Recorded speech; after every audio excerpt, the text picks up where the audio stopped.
Welcome everyone, Costini here with a discussion about the Greenskins in Total War Warhammer 3 Immortal Empires, a great race before the release of Omens of Destruction, and I do think that they have improved as a race after the release of Omens. Though certainly some people don't like some of the nerfs that were implemented for the Greenskins, but there's still plenty of ways to become ridiculously strong. Just some adjustment is needed in the way you play them. But every DLC has their winners and losers, and I guess the Greenskins are as close to being losers with Omens of Destruction as you're gonna get. Though, to be frank, if the Greenskins are losers in a DLC, holy shit, it's still great. Because consider this, you still got campaign updates for Skarsnik, campaign updates for Warzag, that did change their campaigns in a fairly positive way, both of them. And then you did get a huge amount of variety. But with Khorne, the racial reworks for Khorne and the addition of both Skulltaker and Arbol did vastly improve the Khorne campaign experience. From Skarbrand, who still is in a lot of ways the same legendary lord as before, but just the way Khorne plays right now means you're going to play his campaign very differently.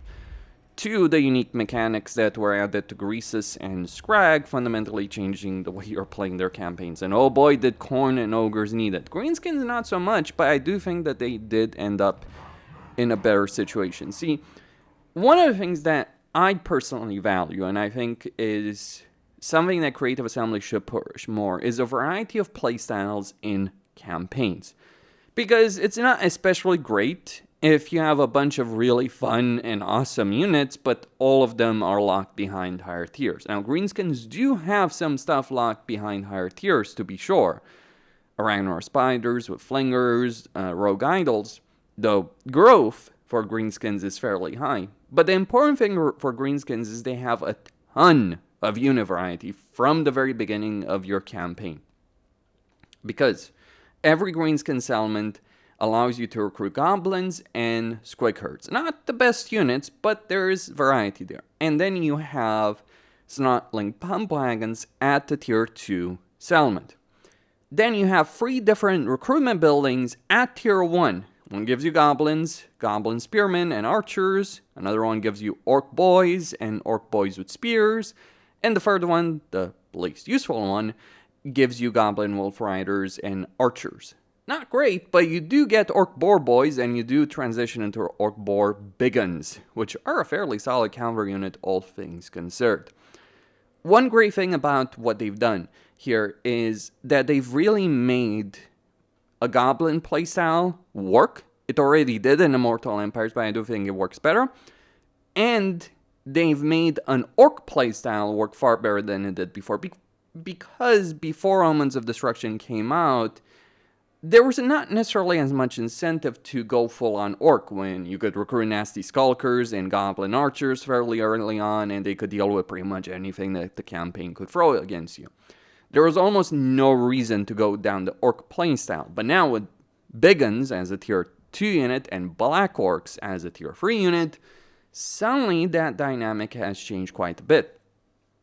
And at tier 2, you get Goblin Bolt Throwers, Goblin Rock Lobbers, Forest Spiders, Giant River Troll Hags, regular Trolls, Mangler Squigs, and Night Goblin Squig Hoppers, the new Night Goblin hero. There is a ton of variety over here. And speaking about the Bolt Thrower, I actually do find a more useful unit to use than Rock Lobbers. Because Rock Lobbers might do more damage if they hit. But the accuracy over there, especially when the AI is trying to dodge projectiles, is not going to be great.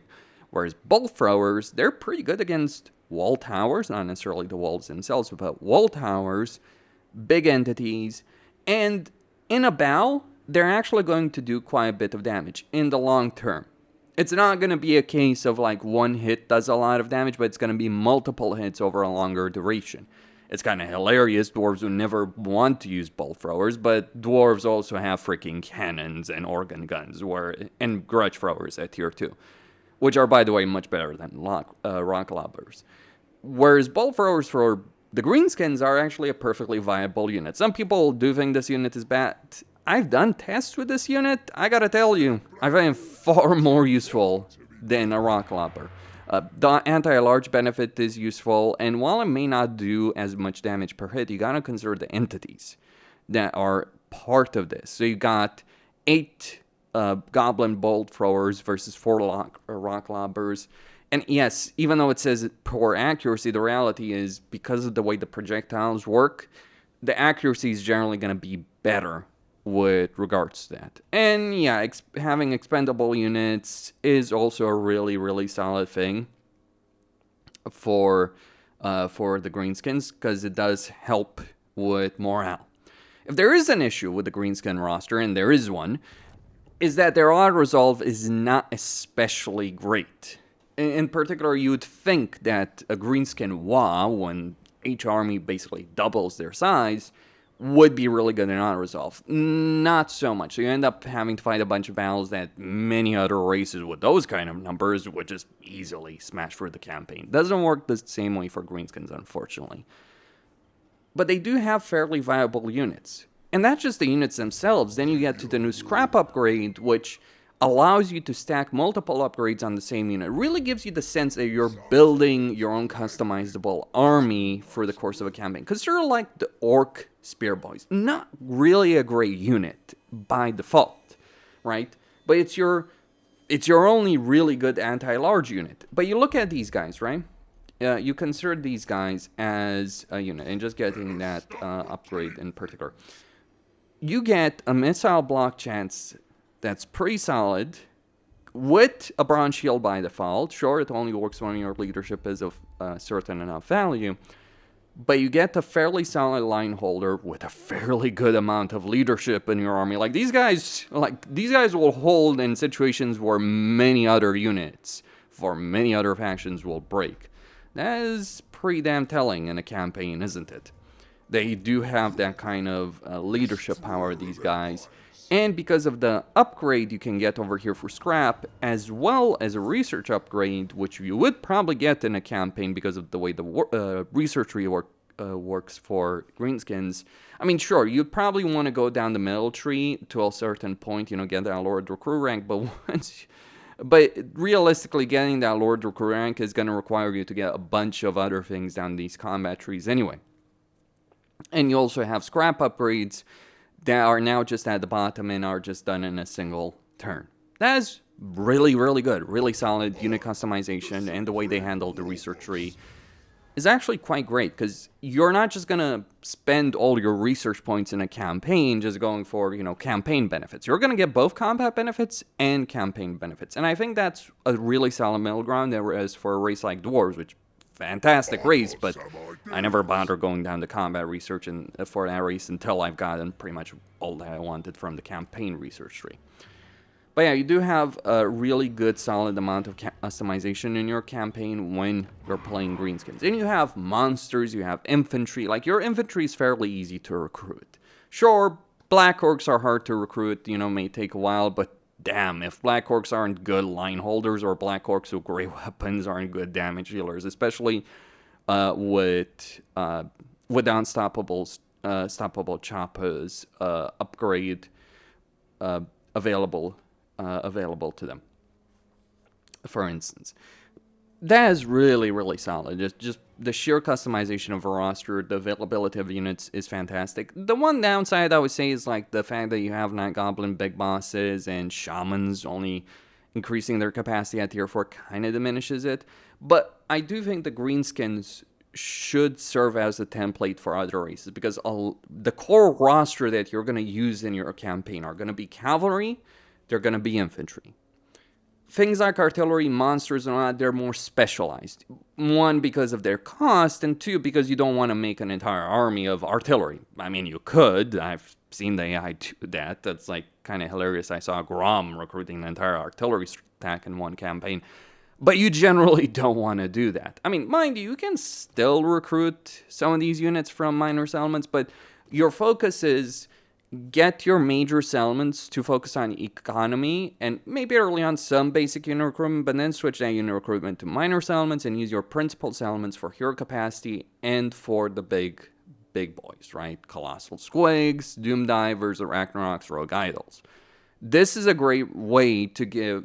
just everything that's available over here does add genuine variety in a campaign.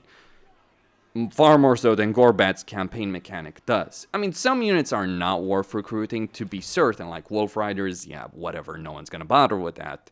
Far as Goblin Spiders, not so much, just not really useful. It's kind of a shame with the new Legendary Hero that requires you to get those units. Kind of wish there was a better way to get Legendary Heroes and faster in a campaign. Every Legendary Hero should be like the Cast Dwarf Legendary Hero, or you just like, you can get it in 2 turns, you know, can have fun with that from the beginning of your campaign, but regardless.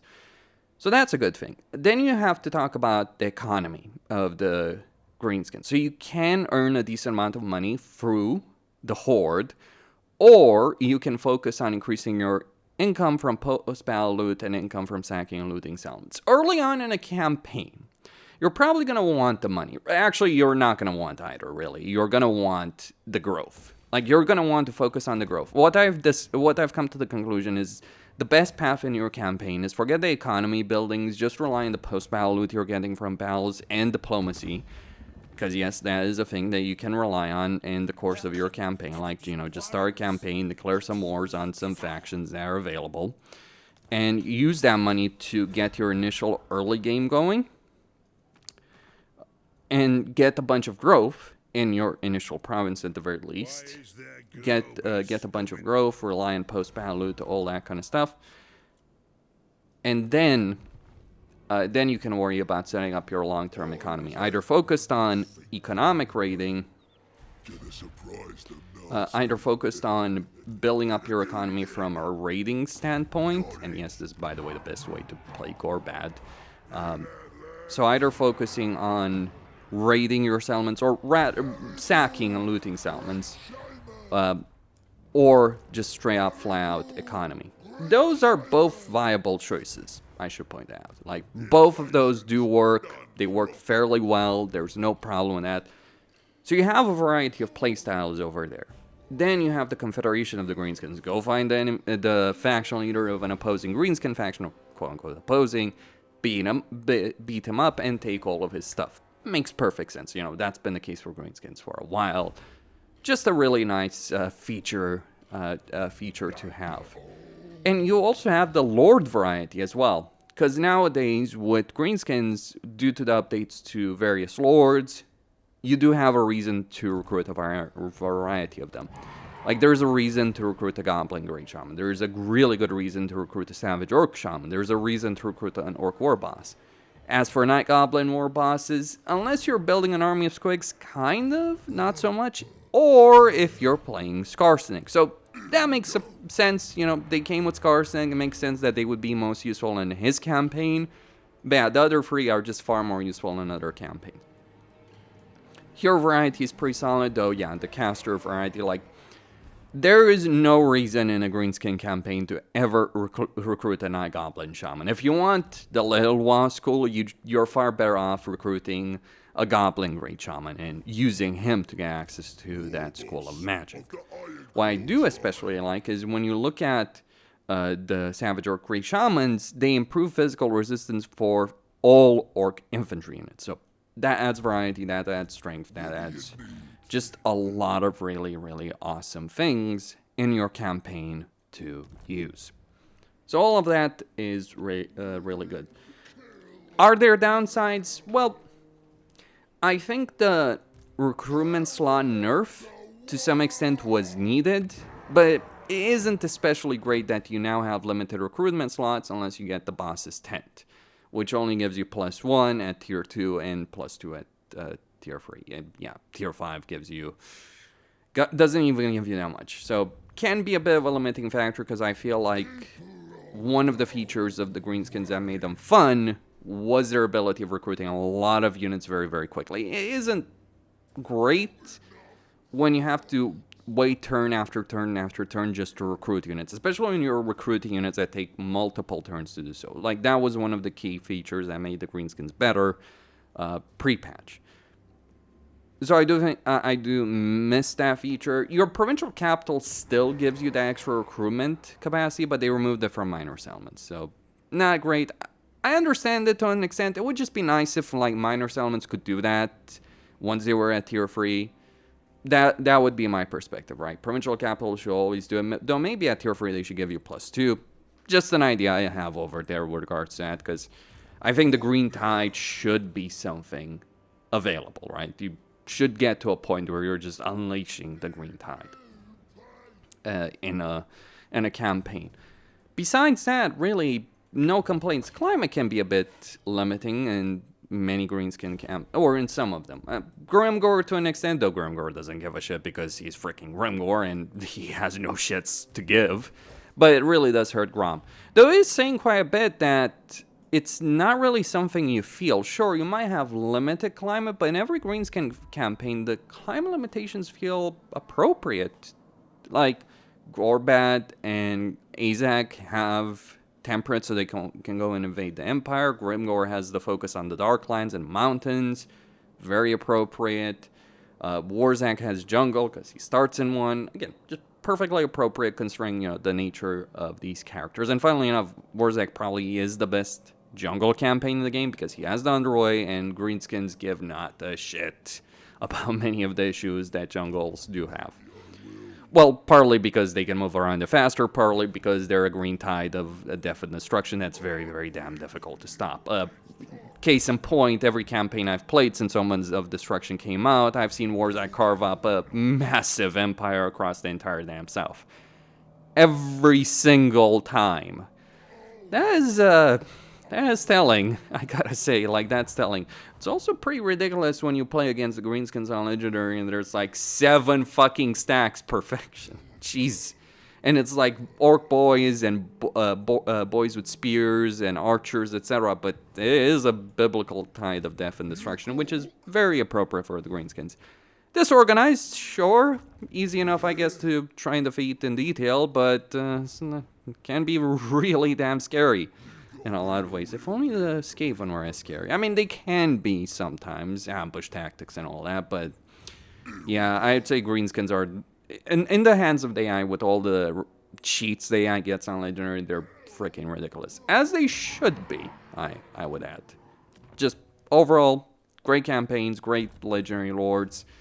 Or not necessarily the most unique Legendary Lords. I just got a feel for poor Grom. Like, his campaign right now has gone from being the best Greenskin campaign to genuinely being the worst Greenskin campaign to play in the game. But it is saying something about CA. They took a joke of a Legendary Lord that was Skarsnik and actually made him nice to play. They took Warzak and really made that Savage Orc playstyle much more playable in his campaign especially, but in every campaign. The problem with Savage Orcs is because of their low durability, it just wasn't much of a reason to recruit them, but Warzak has plenty of ways, especially with the Savage Orc Grey Shamans, to make those far more viable. Besides, Rogue Idols at tier 3 in his campaign are fucking ridiculous. Which they should be.